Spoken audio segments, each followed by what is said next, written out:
অনুজ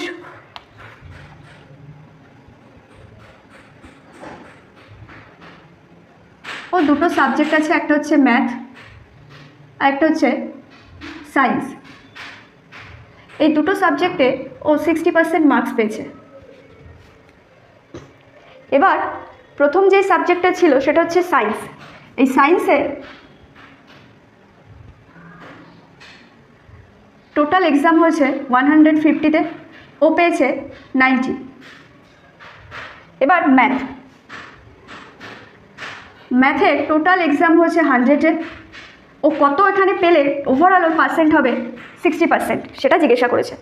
তবে total marks আগে দেখিনি কত, সায়েন্স আর ম্যাথের টোটাল মার্কস কত, টোটাল মার্কস কত সেটা দেখি, কত মার্কসের এক্সাম হয়েছে টোটাল সেটা দেখি। একটা হচ্ছে কি 150, আরেকটা কি 100, এই দুটো অ্যাড করো, তাহলে কত হলো 250 গেল। এই টোটাল মার্কসের 60% মার্কস পেয়েছে ও, তাহলে এর 60% কত? এর 60% বলতে চেয়েছে 60% অফ 250, এটা বের করতে বলেছে। তো কি করব দেখো, এই লাস্টের থেকে একটা ডিজিট বাদ দিয়ে একটা ডেসিমেল দাও, তাহলে কত হলো 10%-এর ভ্যালু। 10%-এর ভ্যালু কত? 25। 10%-এর ভ্যালু 25। তো জিজ্ঞাসা করেছে 60%-এর ভ্যালু। 10-এর সাথে কত গুণ করলে 60 হয়? 6। তাহলে এটার সাথেও 6 গুণ করে দাও, তাহলে কত হচ্ছে দেখো, এটা হচ্ছে 150। টোটাল হচ্ছে কত? 150। তাহলে ও ম্যাথ আর সায়েন্স মিলিয়ে পেয়েছে কত?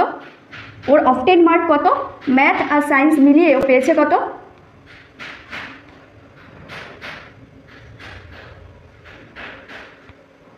150। এটা ওর টোটাল স্কোর। তাহলে এই টোটাল স্কোরের মধ্যে বলে দিয়েছে ও সায়েন্সে পেয়েছে কত? 90। তাহলে এই 150 থেকে 90 মাইনাস করে দিলেই তো থাকে কত? 60। ওই 60 কিসে পেয়েছে? ম্যাথে।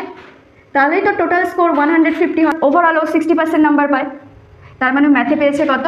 60। বোঝা গেল?